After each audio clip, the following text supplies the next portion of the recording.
Hey everyone, welcome back to our series on the history of Assyria. Today we're going to continue with a king named Shalmaneser III. Now, if this is your first time on the channel or listening to this series, welcome. I really appreciate you being here. Essentially, I've been covering the history of Assyria from its earliest days, that's around 2500 BCE, up until, I guess at the moment, the what we call the Neo-Assyrian period, or the period of the Neo-Assyrian Empire. Future programs will go up until the very end of that empire, around 612, 611 BCE. But before we get there, we still have a lot to cover. So without further ado, let's begin. Now, in the last episode, we were talking about the great king Ashurnasirpal II, one of the earlier kings of the Neo-Assyrian Empire, and also one of its greatest. If you want to know more about him, please check out the previous episode on his life. When Ashurnasirpal II passed away in 858 BCE, he left his capable son and successor Shalmaneser in charge of the mighty Assyrian Empire. The third king to bear that name, Shalmaneser III, continued campaigning like his father and considerably widened Assyria's borders. He also had to deal with old enemies who had found renewed courage to rebel against the great king. One of these was our man, King Ahuni of Bit-Adini, who earlier we saw submitted to Ashurnasirpal II as his vassal. With the support of several small kingdoms in northern Syria, Ahuni kicked out all of the Assyrians from his kingdom and resisted the revengeful armies that were sent to depose him. Several unsuccessful campaigns were waged against him until finally in the winter of 856, the Bit-Adini surrendered. Shalmaneser came personally to the Bit-Adini capital city of Til-Barsip that summer and renamed it Kar Salmanu Asharad after himself. The new name was meant to rub salt into the wounds of his defeated enemy, since Kar Salmanu Asharad literally means Emporium of Shalmaneser. If that wasn't insulting enough, he also encouraged Assyrians to settle in the city and made it the administrative center of a new Assyrian province run by one of his chief commanders. So much for Bit-Adini's independence. The once proud kingdom was now under the control of Assyria and would remain so for over 250 years. Now, it wasn't just the regions west of Assyria that were troublesome for Shalmaneser. The lands north and to the northeast of Assyria were also troublesome and actually had been for centuries. During this time, though, they had never been organized into a single political entity. The Assyrians were quite familiar with this territory because in centuries prior, as mentioned before, they had waged many wars against loose confederations of hill tribes, and they collectively called these people the Nairi. In fact, in inscriptions, they simply called this section of southeastern Anatolia the lands of Nairi. That changed, though, in the 9th century when political unification of the region took shape in the form of a new and powerful entity known as the Kingdom of Van, more commonly known as the Kingdom of Urartu. Occupying the lands in this section of Anatolia between lakes Van and Urmia, which is today part of Turkey, Armenia, and Azerbaijan, Urartu and its kings would be a thorn in the side of Shalmaneser III and many of his successors for centuries to come. Now, what's interesting about Urartu is that in some ways, the kingdom, at least in outward appearances, wasn't too different than that of Assyria. This makes sense because by this time, Assyria had been on the regional scene for a good part of a millennium. Thus, it's natural that its ever-expanding list of neighbors shared many aspects of a common culture, religion, and even political system. Now, in the future, I'm definitely going to do a program, maybe a couple, on Urartu, because this kingdom is actually really interesting, and it was also really influential during the time that it was at its peak. So, Urartu's language, while distinct, used the same writing system as that of the Assyrians. Their chief god, Haldi, was also very similar in all major ways to Ashur, who is the chief of the Assyrian pantheon. Their kings also modeled themselves after their Assyrian counterparts in their mannerisms and their dress. Like the Assyrians, they were also expansionist and conquered territories stretching as far west as central Anatolia and parts of northern Syria. I personally think that a visitor to 8th century Urartu could be forgiven for thinking that they were an Assyrian province, with the man calling himself the king of Urartu being the Assyrian emperor's governor. To an extent, the reverse was also true. The Assyrians were also influenced by the Urartuans in several ways, most notably militarily. The Urartuans were known to be good horsemen, and Assyrian kings and generals adopted their cavalry tactics and, once they mastered them, used them against their many enemies, including Urartu. Now, though there were some minor clashes during the reign of Ashurnasirpal II, these conflicts evolved from skirmishes to actual wars during the reign of Shalmaneser III. The two sides initially fought over a fortress near the Assyrian client state of Gizalu, in what is today northwestern Iran. However, a few years later, Shalmaneser attacked the Urartian capital of Arzashkun and pillaged much of the land around it between Lake Van and Lake Urmia.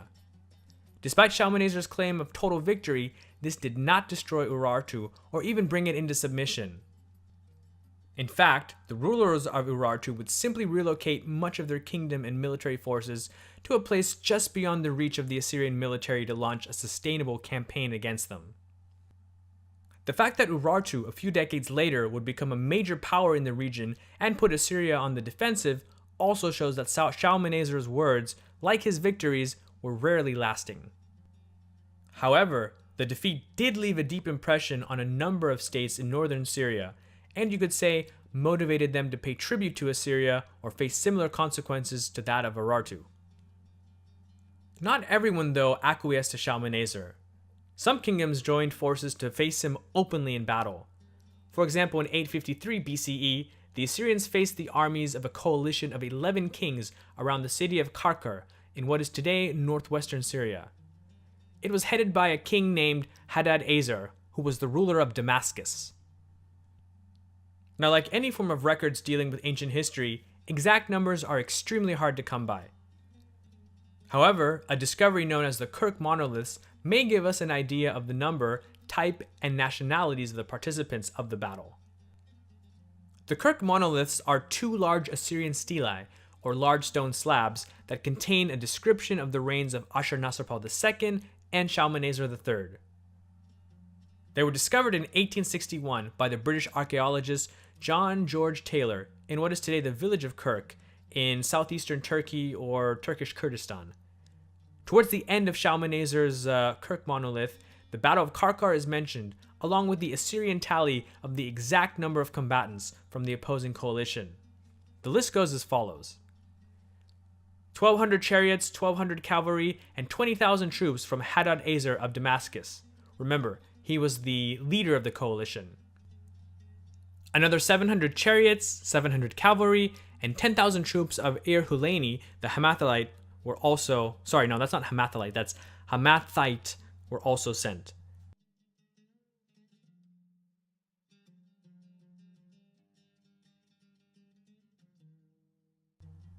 Then we had other contingents, one from the city of Arvad, which was a Phoenician city with a large Canaanite population, 200 troops from the land of Usanat, which is in modern Lebanon, and about 30 chariots from a place called Shinanu, which is a place somewhere along the Syrian coast, I guess in today's Laktika province.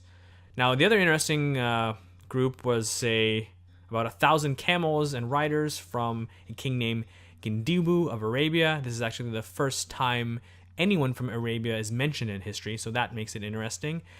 And there's also, I guess another, what I found interesting, where there were 100 troops by a person named Ba'asa of Bit-Ruhibi, who was an Ammonite.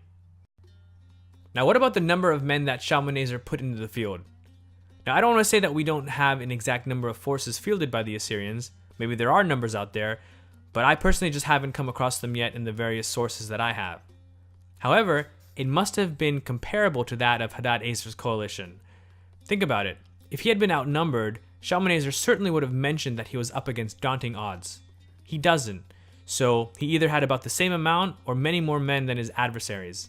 Remember, Assyrian kings had all these monoliths and proclamations to brag about their conquests and exploits, essentially to prove how powerful they were to their descendants, or how skillful they were in battle. Now, had the odds been stacked against him, I believe that Shalmaneser most certainly would have written extensively about it. Even though Shalmaneser boasts that he won a major victory against Hadad-ezar, killing something like 14,000 of the enemy's men, this actually seems a bit doubtful. In fact, it may not have been a victory at all, but more of a stalemate. Maybe Shalmaneser technically did win the battle, but the fact remains that in the end, he had little to show for it. As far as we know, all of the kings in Hadad-ezar's coalition not only survived, but they retained their kingdoms as well. In fact, Hadad-ezar fought against Shalmaneser 6 more times, 2 of which were with other members of his great alliance, including Irhuleni and probably several other kings who fought with him at Kakar. Hadad-ezar ruled over his respective kingdom from Damascus until his death in 842 BCE. So, we have to take Shalmaneser's words with a couple spoons of salt, maybe even a bowl of salt. Because when you think about it, this great victory that he's bragging about doesn't seem to be all that great. At least not for the time being. Now, things in Babylonia went much better for him. In the years 851 and 850 BCE, Shalmaneser focused on his southern neighbor and helped the Babylonian ruler Marduk-Zakir-Shumi defeat his rebel brother, Marduk-bel-Usati. After some rest and a visit to the great temples in the capital city of Babylon and smaller shrines in neighboring towns, Shalmaneser fought some more on behalf of his new Babylonian puppet, this time against a group of Chaldean tribes further south in what was old Sumer. In this case, Shalmaneser was quite successful and changed his new client king's enemies to the, as he says in quotes, shores to the bitter sea, which basically this was the Persian Gulf because of the salt water, bitter sea, salt water. Not only was it a military victory, but also a PR one. After all, Babylonia, and especially the city of Babylon, was seen as holy to the Assyrians. For Shalmaneser to have liberated it from rebels and restore order there was seen as him having divine favor of the gods, and Shalmaneser also made sure that everyone knew this. In his palace at the Assyrian capital of Kalhu, there's a stone image of Shalmaneser and his Babylonian, well, let's say counterpart/puppet, shaking hands in agreement. He also held a great feast for the people of Babylon to celebrate and cement their newfound understanding and relationship with each other, i.e., that he was their new overlord. Now, the aforementioned campaigns were by no means the only ones of Shalmaneser's reign. In fact, he had recorded on various documents and inscriptions several more campaigns that were fought during the 840s and 830s. Many of these were in Syria as Shalmaneser sought to solidify the Assyrian presence in the territories along the periphery of his empire. Royal inscriptions speak of his armies numbering over 120,000, which in any age would be impressive and for many seems to be a bit exaggerated. For us in this day and age, it's impossible to confirm such numbers, although the Assyrians were known for keeping astute records, so maybe there is something to this claim. Regardless, Shalmaneser was ultimately successful in his campaigns to the west of Assyria, especially after the death in 841 of his nemesis Hadad-ezar of Damascus. Without their charismatic leader, the anti-Assyrian coalition dissolved, and many who were formerly in it, for example, Irhuleni of Hamath and the new king of Israel, Jehu, sent tribute to Shalmaneser. These, along with other kings, are shown prostrating to Shalmaneser on an artifact known as the Black Obelisk. The obelisk also contains or depicts an image of an unknown Egyptian king bestowing many gifts on Shalmaneser. One thing is interesting to note: Damascus itself did not submit. Their new king, Hazael, resisted a siege by the Assyrians 3 times between 841 and 837 BCE, and each time repulsed Shalmaneser's attacks. Now, this probably was not due to simply luck or the military genius of Hazael, but more to the lack of the Assyrians or their ability to maintain a sustained siege.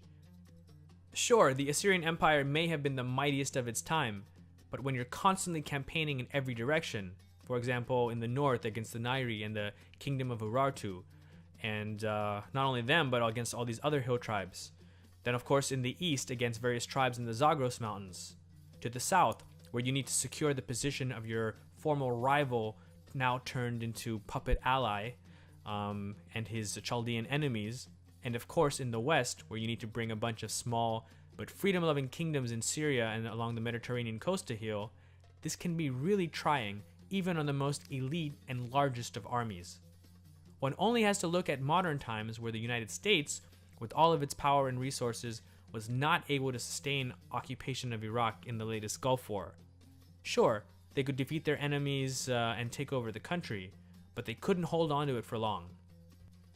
The Assyrians were essentially trying to do the same thing, not only in Mesopotamia, today the land of Iraq, but also all the way to the Mediterranean Sea. And it's not like the Assyrians were making many allies with their brutal campaigns, massacres, deportations of whole populations, and whatnot. No matter how charismatic or intelligent the Assyrian king was, there was only so many men that he could spare at any one time. Now there's one group of people who Shalmaneser encountered that is of particular interest, at least to me. In fact, these people would one day not only put an end to Assyrian power, but they'd also outdo them in terms of empire building.